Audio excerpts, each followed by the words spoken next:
Bonjour à tous, bienvenue dans le deuxième épisode de À la carte, qui est l'épisode 1, puisque le premier c'était l'épisode 0. D'ailleurs, je commence tout de suite là-dessus. Merci vraiment du fond du cœur pour l'accueil qui a été fait à cet épisode 0. J'ai reçu un nombre de commentaires, un nombre de messages sur YouTube, sur Insta, sur Twitter, partout, de gens qui sont venus me dire qu'ils avaient kiffé le concept et tout, les cartes. Donc ça fait vraiment super plaisir. Je tiens à préciser tout de suite que j'ai lu la plupart des commentaires qui étaient sur YouTube ou de tous les messages qui m'ont été envoyés à droite à gauche. Et j'ai vu tous les innombrables sujets qui m'ont été proposés. Donc il y en a pas mal que j'avais déjà un peu en tête. Il y en a d'autres où je me suis dit, ah tiens, ça c'est des bonnes idées et tout. Donc je vais prendre le temps dans de futurs épisodes de bien préparer certains sujets comme comment démarrer une collection, comment structurer une collection. Je vais essayer de mettre en perspective mon expérience perso de comment j'ai structuré ma propre collection et tout. Mais là, aujourd'hui, j'avais envie de faire cet épisode assez rapidement après l'épisode 0 parce que je viens de passer un week-end incroyable entre le Paris Card Show le samedi et le dimanche, l'incroyable Brocante Sport. Au Paris Card Show, j'avais un stand avec mon pote Brieux qui a pas mal de cartes également. Et on a remis ça à l'incroyable Brocante Sport où on est également dans l'orga, mais on a pris le temps de tenir notre propre stand de cartes. Expérience incroyable, accueil incroyable de la part de la communauté cartes du hobby.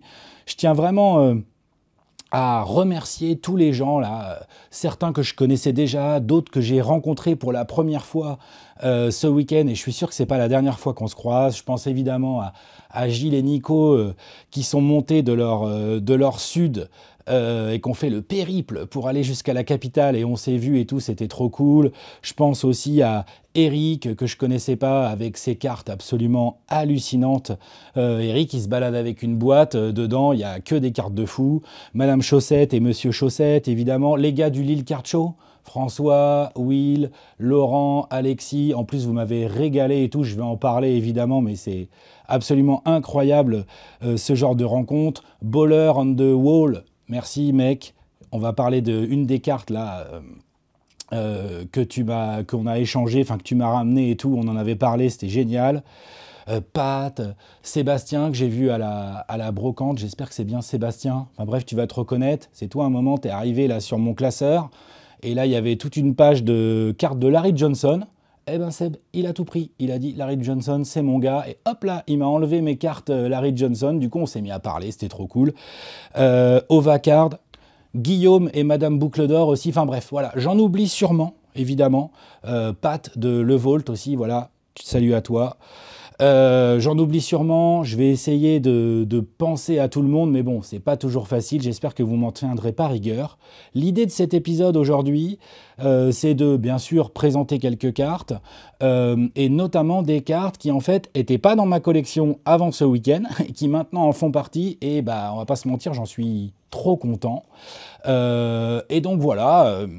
j'ai envie de vous les montrer, d'en parler. Ça va permettre de montrer des styles de cartes que j'ai pas du tout montré dans l'épisode 0. De toute façon, on pourra jamais tout montrer en un seul épisode.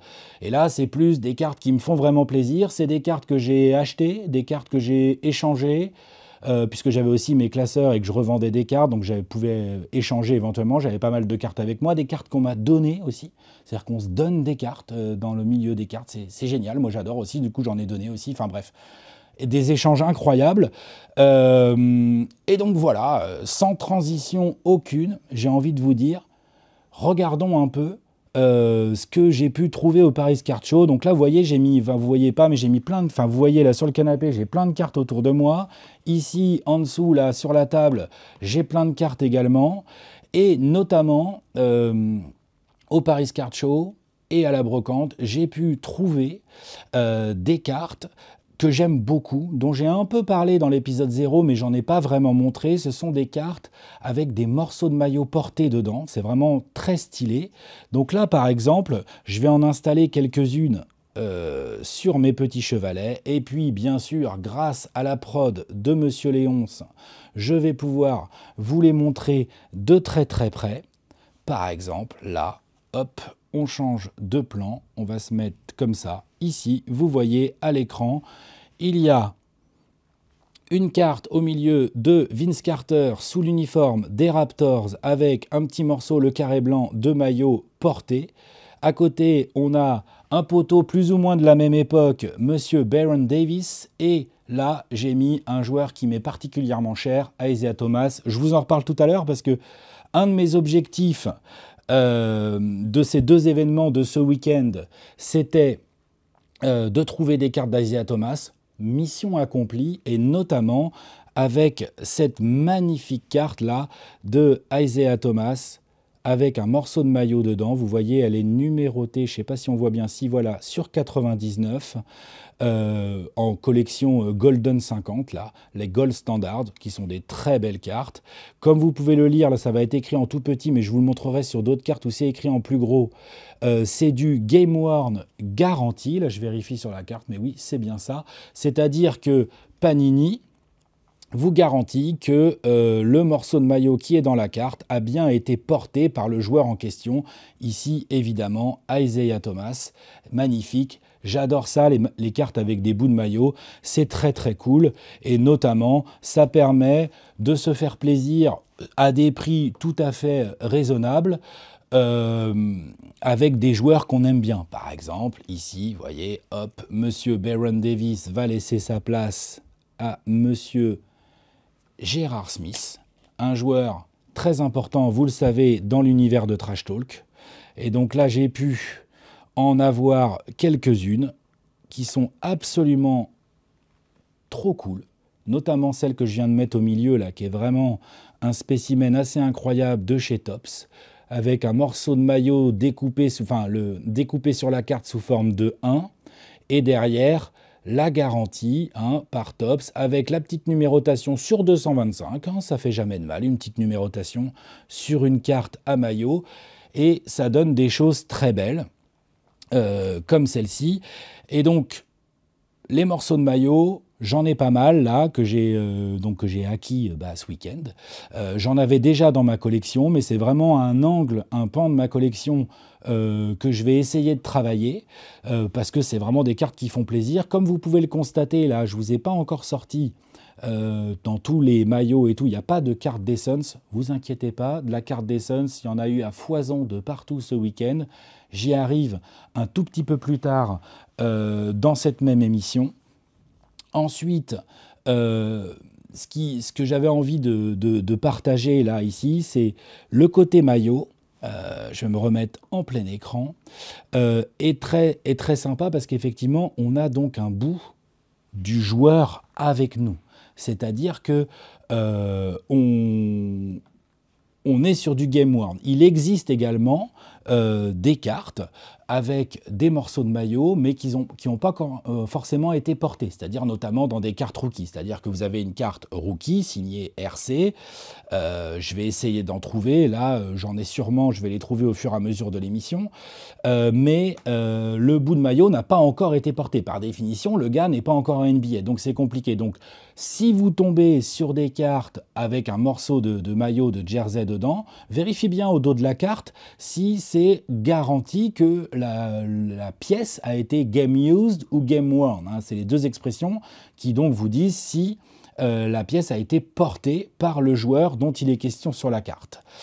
Ça, c'est un premier point. J'y reviens au morceau de maillot. Mais avant ça, pour rester sur Monsieur J.R. Smith, je vous en mets une autre et je passe un peu sur un autre type de carte que j'avais pour objectif de trouver dans cet événement, dans ces événements d'ailleurs. Ici, une carte signée de Monsieur J.R. Smith.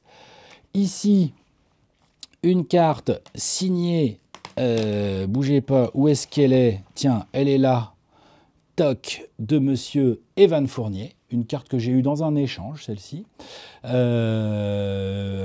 qui est venu, puis qui était intéressé par un échange et qui m'a proposé Evan Fournier signé.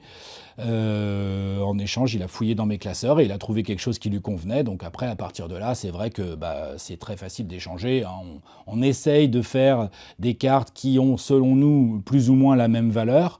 Mais là aussi, j'ai trouvé vraiment le contact avec les autres collectionneurs de cartes très agréable, dans le sens où, bon, on n'est pas là en train de chipoter, de savoir Si on est à exactement la même valeur, vérifier les cotes, machin et tout.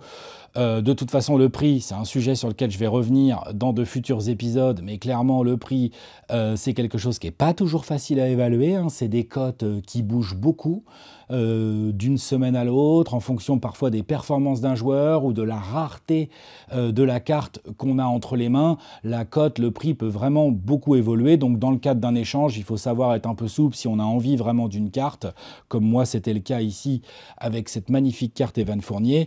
On peut bon voilà, on peut se mettre d'accord sur des cartes qui ont à peu près la même valeur. Et puis, puisqu'on est dans les cartes signées, je vous mets tout de suite une carte qui va devenir une carte très importante de ma collection. Celle-ci, d'ailleurs, je l'ai tout de suite mise dans une protection magnétique avec un petit aimant pour bien la protéger, premièrement, et deuxièmement, bien la mettre en valeur. C'est une carte ici de Monsieur Isaiah Thomas, le vrai Isaiah Thomas, celui des Pistons. Un joueur incroyable que j'ai adoré quand j'ai démarré moi à m'intéresser au basket. Il faisait vraiment partie des tout meilleurs joueurs et les Pistons étaient tout en haut. Comme vous pouvez le voir, c'est une collection que je ne connaissais pas, Sport Kings, et puis l'autographe est garanti, c'est-à-dire que c'est vraiment Isaiah Thomas qui a signé sur la carte. La carte n'est pas numérotée, celle-ci. On verra si un jour j'ai les moyens vraiment de m'acheter des cartes numérotées d'Isaiah Thomas. C'est pas tout de suite, on verra dans le futur. Ensuite, vous voyez par exemple également là, sur la carte Evan Fournier, hop là, vous voyez ici en noir, c'est bien précisé que l'autographe est garanti. Là, il vous est garanti par Panini. C'est très important quand vous achetez, je le répète, des cartes avec des morceaux de maillot ou des signatures de vérifier que ce qu'on vous propose est bien garanti pour éviter de... Bon, déjà, j'imagine, je ne m'est jamais arrivé, mais j'imagine qu'il doit exister des gens pas forcément très honnêtes, et puis même, ça vous permet à vous de savoir ce que vous êtes en train d'acheter. En signature, et là, on arrive gentiment à mon équipe de cœur. Non, tiens, d'ailleurs, je dis des bêtises. Avant, je vais vous montrer des cartes pas signées, mais qui vont devenir très importantes dans ma collection. Là, je les ai dans les mains. Ce sont des cartes, là, je vous les montre de loin à la caméra de face. Voilà, des cartes de LeBron aux Cavs, par exemple. Je vais les installer sur les chevalets, puis après, je vais mettre le zoom. Monsieur LeBron James, ici, hop, j'en cale une. J'en cale une petite ici, vous verrez ce que c'est si vous allez la reconnaître très vite. Et j'en cale une autre petite ici, hop là. Voilà, là j'ai 3 cartes sur mes chevalets. Monsieur Kobe Bryant, très belle carte. Monsieur Michael Jordan et Monsieur LeBron James. Tiens, la LeBron d'ailleurs, je vais l'enlever tout de suite de son sleeve. Ça va vous permettre de regarder un peu le petit délire qui sont faits. Ça, c'est la collection qui s'appelle Crown Royal, qui est donc une carte qui est découpée en forme de couronne. C'est-à-dire que, voilà, je vais la mettre ici, vous voyez, elle est découpée en forme de couronne. Ça, c'est du beau LeBron James aux Cavs. C'est une carte que je dise pas de bêtises, de la saison 2009-2010. Là, vous pouvez le voir au dos. Et vous voyez, pouf, pouf, pouf, pouf, pouf, voilà. Vous voyez ici, talala, je cherche la date exacte. Talala, oui, c'est ça. C'est une carte de 2010, donc c'est la saison 2009-2010. C'est la numéro 38 de cette année-là, de la collection Crown Royal. Donc s'il y a bien une carte que j'avais envie d'avoir, j'ai pas mal de cartes de LeBron James, mais je ne sais pas si je les garderai toutes, parce que j'ai pas forcément vocation à collectionner LeBron James en lui-même. C'est un peu comme Michael Jordan. J'arrive sur la carte Jordan tout de suite, et c'est un peu comme Kobe. Je pense que ce sont des joueurs dont je vais avoir quelques belles cartes, parce que c'est des joueurs importants pour moi, mais je ne vais pas du tout commencer à avoir 100, 200, 500, 1000 cartes. J'ai croisé beaucoup de gens là en 2 événements. On discute et tout. Ah ouais, toi tu PC quoi? Ah ouais, David Robinson, ok, d'accord. Ah ouais, tu collectionnes David Robinson. Ah, depuis longtemps. Ah ouais, t'as 1200 cartes de David Robinson. D'accord, ok. Tu vois, donc je ne suis pas sûr que je vais rentrer là-dedans. Je vais plus réserver ça pour d'autres profils de joueurs. Mais en revanche, Kobe et Michael, avoir des belles cartes, c'est quelque chose qui va être important pour moi. Et notamment cette carte incroyable de Michael Jordan, qui est une reprise, une réplique, je ne sais pas comment on dit également, de la carte rookie de Michael Jordan. Alors, c'est pas la carte rookie de Michael Jordan, hein. Je vous laisserai aller voir les codes de la carte rookie de Michael Jordan. C'est pas encore tout à fait dans mes budgets de collection. C'est une réplique qui existe en 3 formats. Une réplique simple, la réplique Ultra Decade, là, voilà, et vous voyez avec le petit premier ici que j'ai dans les mains, et il y a également une réplique encore plus chère qui est en gold, mais bon, c'est une carte magnifique, complètement refaite comme étaient les cartes de l'époque, c'est-à-dire que si vous vous procurez des cartes Fleer des années 80, elles vont vraiment avoir ce look-là au dos. Les couleurs sont incroyables, la dégaine, le dunk, là, comment dire, le maillot Chicago de l'année, de l'époque, tout est stylé, tout est vintage, ça c'est sûr. Ça va devenir, mince, je fais tomber Michael, ça va devenir ma carte ou une de mes cartes Michael Jordan que je vais vraiment garder dans ma collection parce que une collection de cartes NBA sans Michael Jordan dedans, sans LeBron James dedans ou sans Kobe Bryant dedans, j'avoue que j'ai du mal à l'imaginer. Donc voilà, après là je vais arriver sur d'autres types de cartes où là je vise beaucoup plus large, c'est-à-dire que sur Evan Fournier, j'ai une carte signée, je suis content. Isaiah Thomas, c'est un joueur, pareil, j'ai envie, c'est un joueur très important pour moi. J'ai trouvé une carte signée, j'ai trouvé quelques cartes avec des bouts de maillot d'Isaiah, je suis très content de ça. Pareil, un peu comme Jordan, Kobe, LeBron, j'ai pas l'intention d'en avoir des tonnes et des tonnes. Là où vraiment j'ai envie d'essayer d'amasser pas mal de cartes pour avoir tous les styles différents, tous joueurs, toutes époques, c'est sur les cartes des Phoenix Suns. Et là, j'ai eu l'occasion vraiment de faire grossir ma collection en une fois. Déjà parce que des gens m'ont proposé des cartes, des gens avaient envie de me faire plaisir et m'ont offert quelques cartes simples ou très belles des Suns. Je pense notamment à ces 2 cartes-là que je vais vous mettre ici, qui sont magnifiques, qui sont des cartes qu'on trouve dans les sets actuels. Hein. C'est des cartes de la collection Court Kings, la collection Court King de 2024-25, si je ne dis pas de bêtises. Hop, les voici toutes les 2 ici, Devin Booker et Kevin Durant. Bon, les 2 meilleurs joueurs actuels. Hein. Je vérifie, ouais c'est ça, c'est du 2024-25. Donc là, vraiment, la collection Court Kings, beaucoup d'amateurs de cartes vous le diront, c'est vraiment une collection qui est extrêmement bien réussie, qui est très colorée, qui est très graphique, très... comment dire, qui met moins sur la photo, mais qui met vraiment en valeur le joueur de manière différente. Donc ça permet d'avoir dans une collection, là où on va trouver beaucoup de choses plus classiques, c'est-à-dire que là, par exemple, tiens, je vais vous en sortir quelques-unes, et je vais vous mettre, par exemple, bon, bah là, je vous mets ici, hop, voilà, là, hop, ça c'est la NBA Hoops Winter, donc ça c'est des cartes qui sont tout juste sorties, mais c'est une carte, donc c'est une base, NBA Hoops de la collection Winter, donc qui est plus classique sur la photo, comme je vous en ai montré déjà pas mal, ce sont des cartes récentes, là j'en ai quelques-unes dans les mains, là, des Hoops, j'ai également une Donruss ici de Monsieur Bol Bol, tiens je vous montre ça tout de suite, je vais remplacer Kevin Durant, hop, par un garçon avec exactement le même profil physique, mais pas tout à fait les mêmes qualités techniques, Monsieur Bol Bol, je crois que je vous en avais montré une déjà, mais vous voyez c'est une green laser avec le sleeve, là, vous voyez, on voit bien les lasers, là, hop. Et ça aussi, c'est du Donruss, et ça aussi, c'est du 2024-25. C'est donc sorti tout récemment, donc c'est important aussi pour moi, côté Suns, de pouvoir suivre l'évolution des collections et d'essayer d'avoir à chaque fois un peu les cartes qui sortent. Et là où je suis vraiment très content de mon week-end, c'est que j'ai vraiment réussi à trouver beaucoup de cartes des Suns. Là, j'en ai, vous voyez, plein les mains ici. Donc j'ai trouvé, je vais me les mettre là, puis je vais vous les montrer. J'ai trouvé un peu du classique que j'avais pas forcément, c'est-à-dire des cartes, comment dire, des bases. C'est-à-dire que là, je vais vous en mettre, voilà, des bases à l'ancienne. de joueurs des Suns, des bases que j'avais pas forcément déjà, parce qu'il existe tellement de versions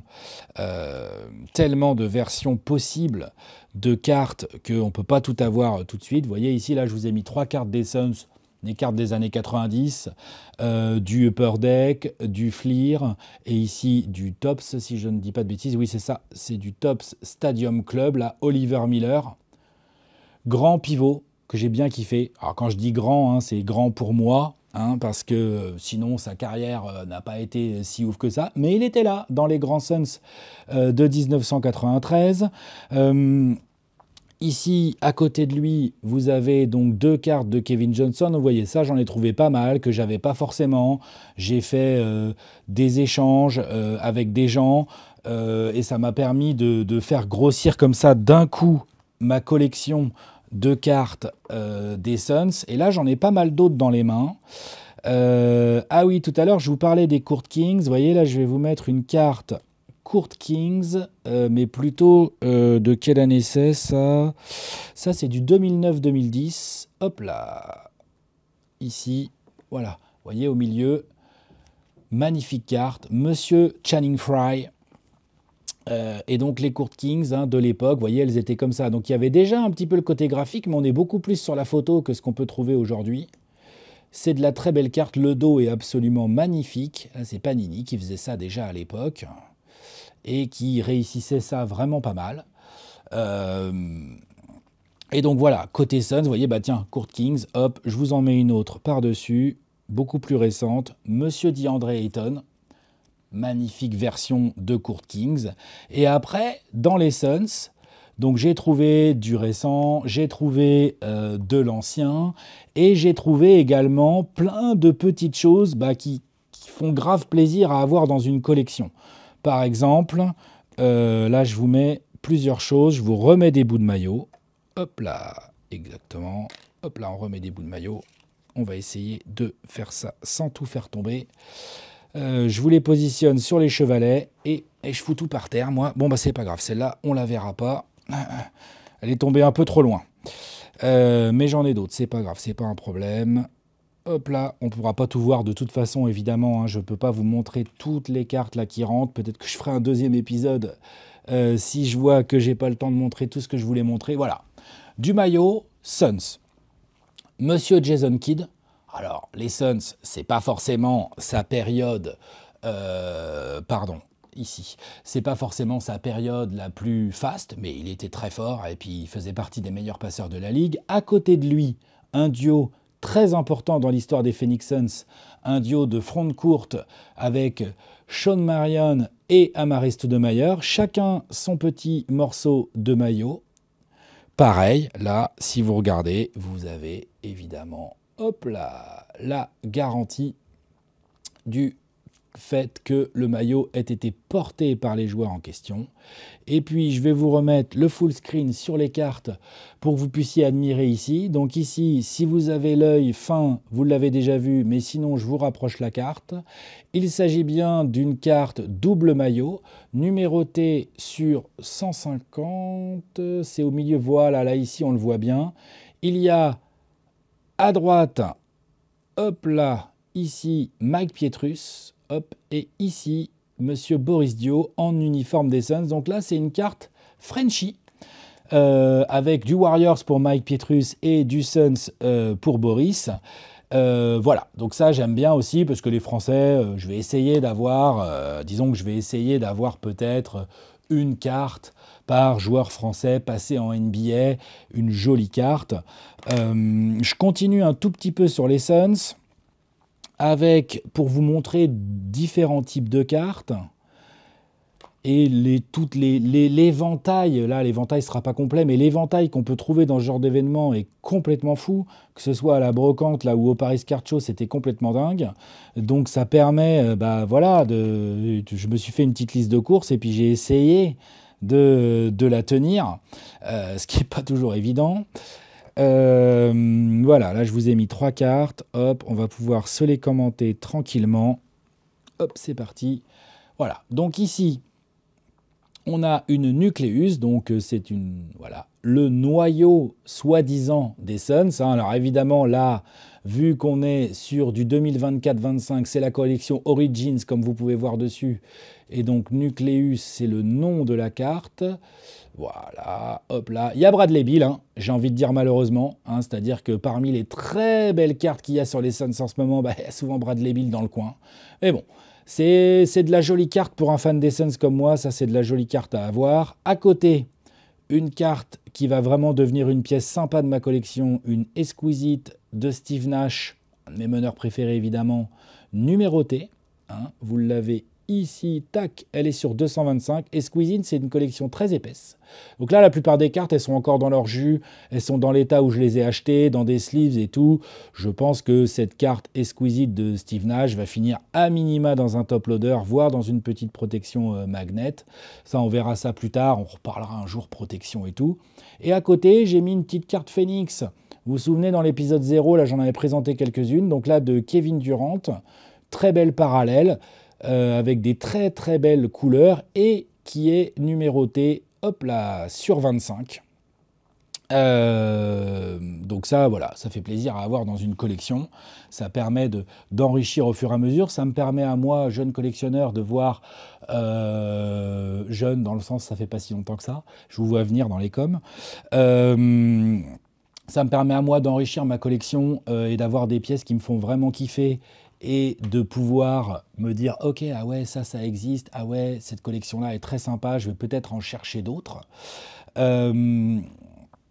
Pour enchaîner dans cette vidéo, je vais vous montrer quelques autres cartes qui vont compter désormais dans ma collection. Par exemple, et parce qu'elles sont sur des joueurs que j'affectionne particulièrement, comme par exemple cette carte de Charles Barkley, qui est une carte hologramme, un peu comme celle que je vous avais montrée dans l'épisode 0 avec Dennis Rodman. Vous voyez, ce sont des cartes avec de la profondeur graphique comme ceci, qui sont très cool également. Une carte de petit insert triple-double là, qui fait plaisir. Ici, j'ai un autre petit morceau de maillot de Monsieur Steve Nash. Donc là, moi, mon Steve Nash, je me suis fait plaisir. Hop là, on va essayer de faire ça bien. Voilà. Hop, pardon, j'ai passé le bras devant la caméra. Morceau de maillot de Steve Nash.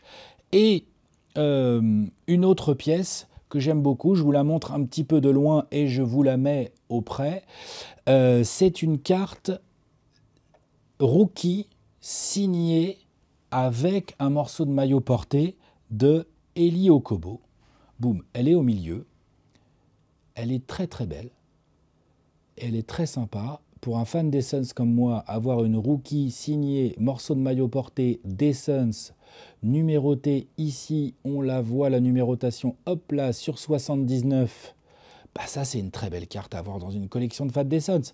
Parce que, voilà. Et d'ailleurs, quelle que soit l'équipe que vous avez envie de collectionner ou quel que soit le joueur sur lequel vous concentrer votre collection, avoir des cartes rookies signées avec des bouts de maillot, je vous passe les détails, mais évidemment que c'est des cartes qui comptent. Après, j'ai beaucoup de cartes, là, comme je vous montrais tout à l'heure, de cartes un peu plus de base et tout. Pour finir cette émission, parce que j'ai envie de garder le format assez court, je pense que je reviendrai peut-être pour vous reparler de ces cartes-là. Je voudrais juste montrer, vous voyez, il y a un monsieur qui est venu, qui m'a donné une petite boîte comme ça, il m'a dit voilà, c'est des cartes de base et tout. Dedans, très cool, plein de cartes sympas. Par exemple ça, vous voyez, hop, je vais vous le mettre tout de suite ici sur les chevalets. Là, ça brille un peu, mais c'est pour montrer aussi les autres styles de cartes qu'on peut trouver. Vous voyez, c'est la Jason Kidd ici, qui est une carte Topps Finest. Ça brille pas mal. J'ai également, je suis en train de regarder en même temps, des petites choses un peu différentes, mais j'ai bien aimé cette carte, même si, alors là, on n'est pas du tout sur un joueur que je vais collectionner, mais cette carte-là, je pense que je vais la garder. C'est une James Harden past and present. Il y a un petit côté vintage. James Harden avec un maillot du Thunder, là où il a percé en premier, là où il était 6e homme avant de devenir le candidat MVP qu'on connaît. Carte qui a du sens, carte qui représente beaucoup de choses historiquement pour moi. Et puis donc j'étais en train de dire, ouais voilà, pour finir, je vous mets là sur les chevalets quelques petites cartes qui m'ont, que je ne m'attendais pas à avoir forcément peut-être même un jour dans ma collection, mais qui en fait aujourd'hui, maintenant qu'elles sont là, vont clairement devenir des cartes que je vais garder, forcément, pour des raisons que vous allez comprendre de manière très aisée. Hop là, j'installe tout ça. Et elle est où ? La petite dernière, mince, excusez-moi. Exactement, elle est là. Hop. Voilà, hop là. Voilà, le bouquet final, bim, on est ici. Donc là, il y a 3 cartes à l'écran. 2 cartes de Devin Booker et une carte de Marine Johannes. Marine Johannes, je vous la montre d'un peu plus près. Voilà, comme ceci. C'est une simple carte prisme, mais j'avais pas de carte de Marine et je suis très content d'en avoir une. Donc bien évidemment, c'est une carte du New York Liberty, donc de Marine Johannes en WNBA. Très belle pose, elle est en train d'envoyer son petit lay-up main gauche là, qu'elle maîtrise parfaitement. Le dos de la carte est sympa également avec la même photo un peu découpée différemment. Donc ça, c'est une carte que je suis vraiment très content d'avoir. Vous avez ici une carte qui est une création originale, donc ce n'est pas une carte officielle, c'est une carte qui a été faite par un créateur, Vintage Games. Les cartes faites par des créateurs, ça sera certainement un sujet, de vidéo en entier. Il y a tout un pan de la collection de cartes qui est créé par des gens dont c'est la passion / le métier et qui ont beaucoup de talent et qui nous proposent des choses uniques du coup. Il n'y en a qu'une de celle-là, avec ça travaille le devant de la carte, ça travaille le dos de la carte. Là ici, on a Devin Booker, The Valet, et on a toutes ces stats saison par saison. Donc c'est une vraie carte cool à avoir, il y a un vrai boulot magnifique qui a été fait sur cette carte. Et puis, clou du spectacle, vous la voyez là depuis tout à l'heure, elle est là au milieu de l'écran. Bon, c'est cette carte incroyable. Ça, c'est pareil, c'est un sujet sur lequel je viendrai bien évidemment. C'est une carte rookie de Devin Booker, qui est donc gradée PSA 9. Voilà, ça, je ne pensais pas forcément avoir ça si tôt dans ma collection. C'est le cas aujourd'hui. J'en suis extrêmement content. Et donc, je ne sais pas si j'aurai beaucoup de cartes gradées dans ma collection, mais celle-ci, elle n'est pas prête de bouger, c'est moi qui vous le dis. Voilà un peu. J'ai passé un week-end incroyable. Ce que je voulais vous dire également, c'est que samedi prochain, le 24, on est à Lille, à Villeneuve-d'Ascq exactement, pour faire l'incroyable Brocante Sport, la 2e de cette année, la première fois. On en a déjà parlé avec Bastien dans des apéros, des débriefs de play-off, parce qu'en ce moment, l'actu bat son plein. Donc vous nous voyez souvent à l'image, on en a déjà parlé. L'incroyable Brocante Sport passe le périph', monte sur son tracteur et fonce à Lille. On est à Grand Playground, à la Maillerie, de 10h à 19h le samedi 24. Franchement, venez nombreux. Il y aura bien évidemment du maillot, des écharpes, des fanions, des trucs de tout plein de sports et plusieurs stands de cartes, dont le mien. Je viens avec mes petits classeurs, mes petits packs, plein de cartes différentes, des prix. J'essaye de faire le truc les plus accessibles possible. Je suis ouvert aux échanges et tout, aux discussions autour des cartes. Enfin bref, n'hésitez pas. C'est vraiment très cool. Si moi, je peux contribuer à propager tout ça, j'en serais plus que ravi. Donc voilà, ceux qui peuvent, on se voit samedi le 24 mai. Donc là, c'est samedi prochain, dans quelques jours. Ceux qui ne peuvent pas, ça n'est que partie remise. Et puis moi, je vous dis au prochain épisode. Ciao, bye bye.